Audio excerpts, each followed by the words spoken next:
দর্শককে স্বাগত। সঙ্গে রয়েছে আমি ঋতুপর্ণা। এই মুহূর্তে কিন্তু আমি পৌঁছে গেছি দক্ষিণদ্বারী খেলার মাঠে।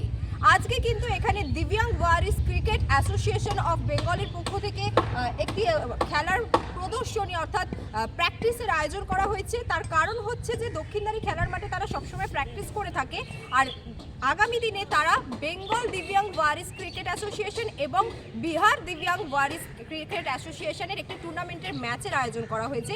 তার আগে কিন্তু তারা প্র্যাকটিস পর্ব সেরে নিচ্ছে দক্ষিণদ্বারীর খেলার মাঠে। সেই চিত্র সরাসরি আমরা আপনাদের সামনে তুলে ধরছি।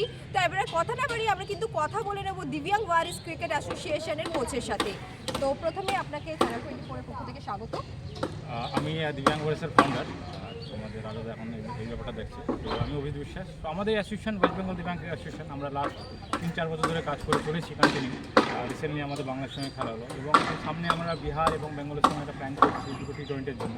তার জন্য আমরা সিএবিতে গেছিলাম গ্রাউন্ডের জন্য। তো আমাদের গ্রাউন্ড এবং অফিসার আলমিয়া স্যার এবং সৈয়দ গাঙ্গুলি স্যার, আমরা একটা গ্রাউন্ড পেয়ে গেলে আমরা ডেটটা ফাইনাল করতে পারবো। ডেটটা আমরা ফাইনাল হয়নি, তো আই হোপ এই মাসে আমরা করবো। আর আমরা সবসময় থ্যাংক ইউ মিডিয়ার কাছে, কেন মিডিয়া আমরা সবসময় বলি যেভাবে হাইলাইট না করে আমাদের এই ফিজিক্যালি চ্যালেঞ্জ ক্রিকেটটা সেইভাবে মানুষের কাছে পৌঁছায় না। এবং রাজাকে দক্ষিণদ্বারী ক্লাব আমাদের একটা অ্যারেঞ্জমেন্ট করেছে পারমানেন্ট আমাদের প্র্যাকটিসের জন্য, এবং অর্থ স্যারের অনেক হেল্পফুল আমরা।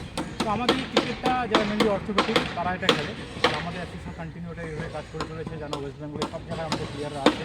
তো আমরা যেন আরও ভালো কাজ করতে পারি তার জন্য সবাই।